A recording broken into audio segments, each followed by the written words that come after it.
Hey guys, welcome back to our channel. Like always, make sure you subscribe. If you like this video, please give it a thumbs up and tell us down below in the comments what you want to see next. Okay, on Instagram, we asked you guys if you had any questions for us because we were gonna be doing a Q&A. We finally got around to doing it. Yep. So let's get started. So this is our first Q&A in so long.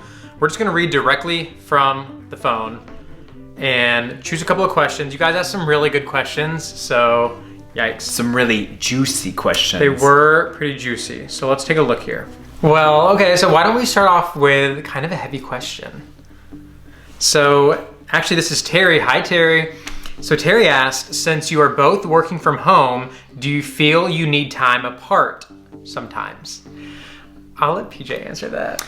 I definitely need time apart. Like today, for instance, I went to the gym while Thomas stayed here and worked. I'm so used to, so I've been a licensed real estate agent for the last 6 years. I'm so used to working on my own, and adding somebody to the mix is definitely a challenge. I feel like, so we're on week 2 of working together from home. This is the start of actually week 3.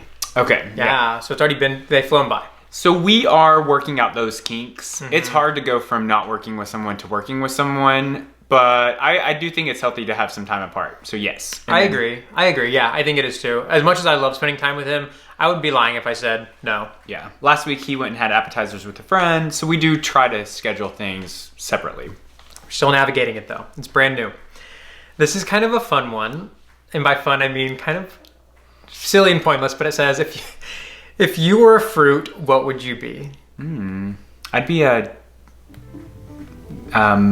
tangerine. That's fun. I don't know what I would be. Maybe, I don't know, a strawberry, because I'm sweet. Okay, moving on. What influences your hairstyles every period? For example, the stash and T's old long hair.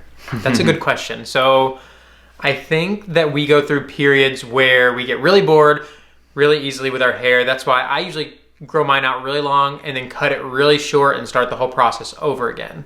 I don't really like my hair, to be honest. I've never liked my hair, which is why you always see me wearing a hat. I prefer wearing a hat. And the mustache is new, and a lot of people don't like it, including my mom and his mom, but I'm keeping it for a while because I like it. I'm actually gonna dye it today, so you'll see that this week coming up. So speaking of the mustache, that was one that got more than like 20 questions. More than 20 of you asked, what's with the stash? I'm really into mustaches. I've always, no, I wouldn't say always. The last probably 2 years, I've really been into them. And the only reason why I haven't had one in the last 2 years is because mine has a red tint to it. So my eyebrows are natural, my hair is natural, my mustache is natural, my beard is red, and all my other facial and body hair is dark brown, or brown, and all of it. Oh and so yeah, I'm digging it now. I'm gonna dye it darker and see if I like it. But I want it to get really, really thick, and then maybe in 4 years I'll shave it. What? Okay, anyways, 4 years, yeah, right. So that answers that question, mystery solved. Moving on, this is kind of another deep one. Do you tend to shut yourself off when you get mad/sad? If so, how does your husband handle it? I'm definitely that type of person. I'm not very vocal about a lot of my feelings. I keep them all inside. And Thomas is not. I'm like the opposite. So that is a challenge in our relationship because he usually wants to talk through things and I usually don't. I've learned over the past 9 years of being together that, what, how many years? No, it's 9, okay. You were right. I'm always wrong. I have learned to communicate better. It's something that I have to continue to work on because my natural self wants to shut down and not talk about it, whereas he wants to open up and talk about it. Sometimes I do think it's good to like not talk about things and have time to recover. Cool down, yeah. But yeah, so that's that. Yeah. It's kind of a case-by-case basis, honestly. There's nothing, it's not like a destination where we're like, all right, we're good. We always do this. It's usually like, okay, we don't do that. We need to work on it, et cetera, et cetera. So it's a work in progress. I think.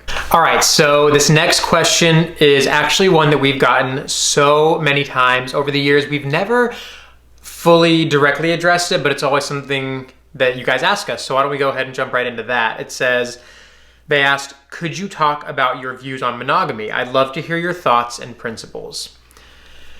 Ooh, the juiciness comes out. So that is a very, very good question. Okay, views on monogamy. We personally are monogamous. We have always been monogamous. It's always just been us two. That's just how we roll. It's just what works for us. We have friends who are in open relationships, and that works for them. Yeah. So I think it's just whatever works for you. I would not recommend doing something just because someone else is doing it. You know, you have to find what you and your partner are comfortable with, and that is just what is comfortable for us. No judgment towards people who are in open relationships. You know, like I said, we had friends who are in open relationships. So yeah, that is our view on monogamy. So Sarah and Jessica, you two know who you are. You join us live on YouTube all the time. You both actually asked the same question. So you asked back to back. You asked if we ever considered renewing our vows. And to answer your question, part of buying the venue that we are about to begin renovations on is, well, right now it's a metal building. We're turning it into a venue. Our 5-year our 5-year wedding anniversary is next year. Yep. So the plan is to renew our vows on a bigger scale than what our original wedding was, because our original wedding was small. It was in our living room. Hard to beat, but yeah. And yeah, so we definitely are going to renew our vows. We'll probably do something with either YouTube or Instagram live where you guys get to join. It'd be fun. Oh my gosh, what if we hired like a videographer to film it and then we posted the video? Yeah, but we'll do something special for everybody so that you can all join us. And maybe we'll even do like a enter to come and oh my gosh, that would be hang out. We'll see. And join our vow renewal. Yes, that'd be so cool. That could be fun. That could be really fun. Okay. Good questions. Okay, the next question is, I think it's a very, very important topic. We need to talk more about it. But it says, how do you deal with negative people who are inappropriate with their online comments? So that's a tough situation. I think that so what I always try and say, I feel like it affects you more than me. 100%. It affects me more because they try and come for me more. Well, you also like respond. I don't give it any time of day, so I don't respond. I'll read it, and if it's offensive enough, I'll block that person. How do you keep it from offending? How do you not allow it to offend you? Because I don't know them and they don't know me. That's exactly what I was going to say. So what I always try, like he said, it does affect me, but usually about after a day, I'll take a step back. It does take me some time to get over it, but I'll take a step back and I'll think, I don't know these people in real life. They don't know me. Neither of us personally associate with people who troll others online, so their opinions of us don't matter. Now, if it was like my brother or sisters or a friend of ours who we actually talk to in real life, that would bother us. But because we don't know these people and they waste their time online, brush them off your shoulder and move on. All right, so moving on from that heavy question, why don't we go to a more fun, lighthearted one? This one, I'm gonna let PJ answer because it's his doing. They said, why is there most often a sheet covering your staircase with a little curious emoji? So I like to save $1 or two or all of my dollars. And our house we never go upstairs. Our office is upstairs. We have 3 guest bedrooms and a bathroom, but we never go up there. Sometimes all of our sweatshirts are up there. So I guess we do go up there to process orders. Like once a day. And our t-shirts, merch. pjandthomas.com/apparel. Thank you. Buy some. But moving on. We don't ever go up there, and anytime that we're running the fireplace downstairs, I hate when you go up there, it's like 80 degrees. So for energy efficiency, I hang that drop cloth so that all of the heat will stay down here and not go up to rooms that we're not using. So there you go. We're cheap.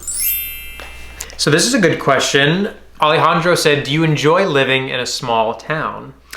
Overall, yes. We do. There's things about it that I don't like options for restaurants and other things to do other than like restaurants and a movie.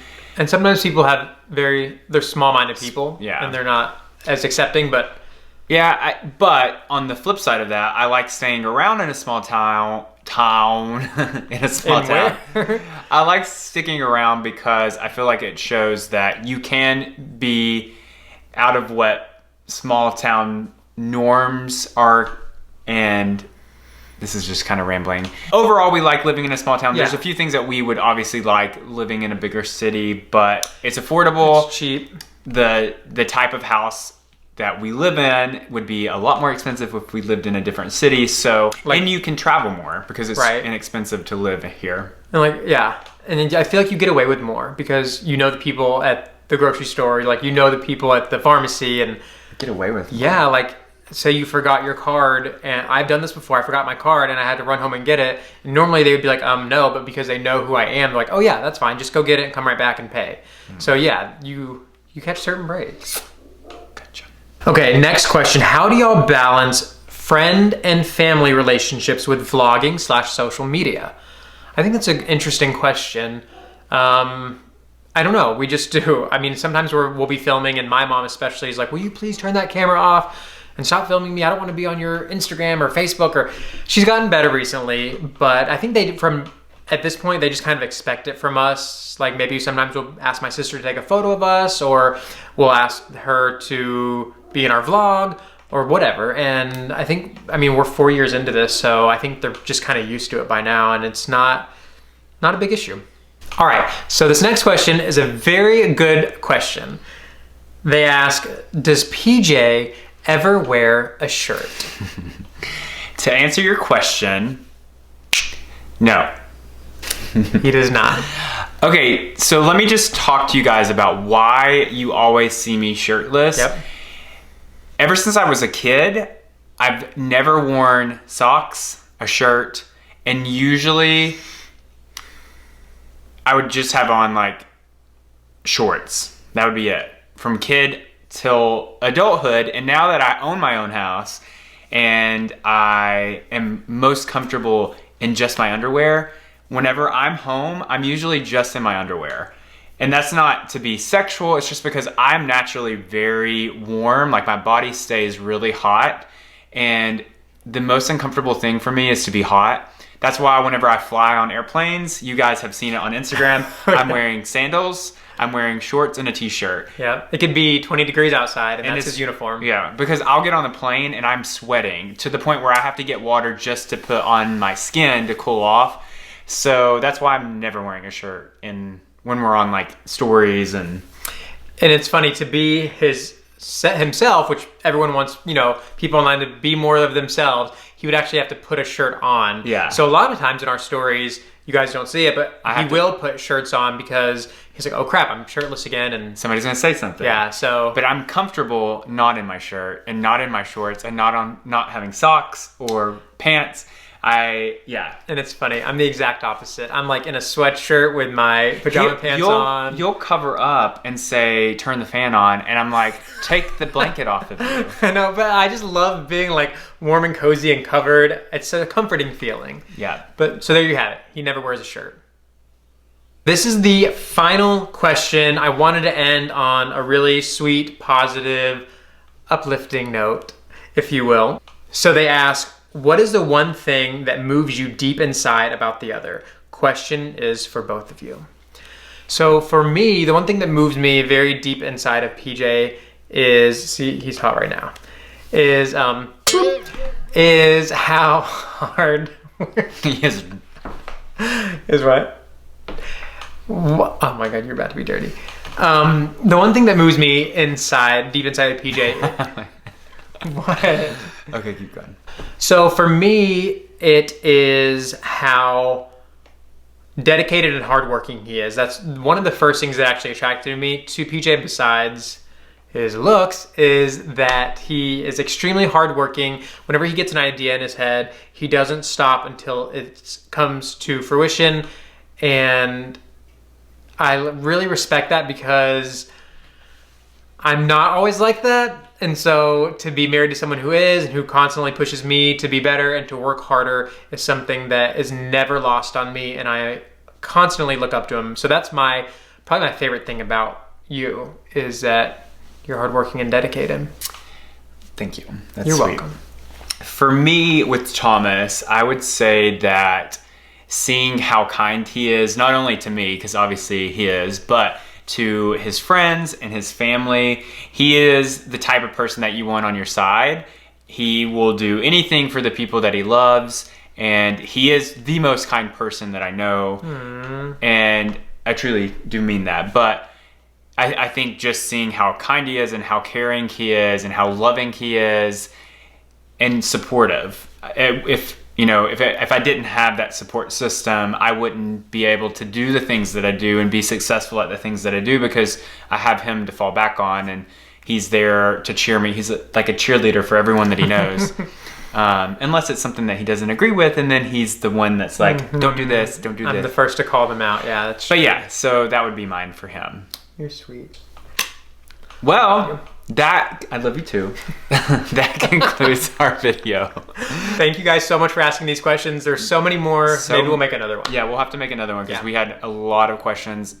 And like always, make sure you subscribe, because that is important for us. Please. Give us a likey and That's and leave a comment down below of what you guys want to see next. Somebody had recommended that we do a Q&A, so we did a Q&A. Somebody recommended that we did a cooking video, Sapna, and so we did a cooking video. Yep. So leave those comments down below, and we're gonna figure out which one we're gonna do next.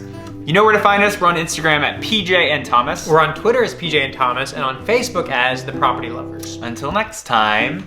Bye, y'all.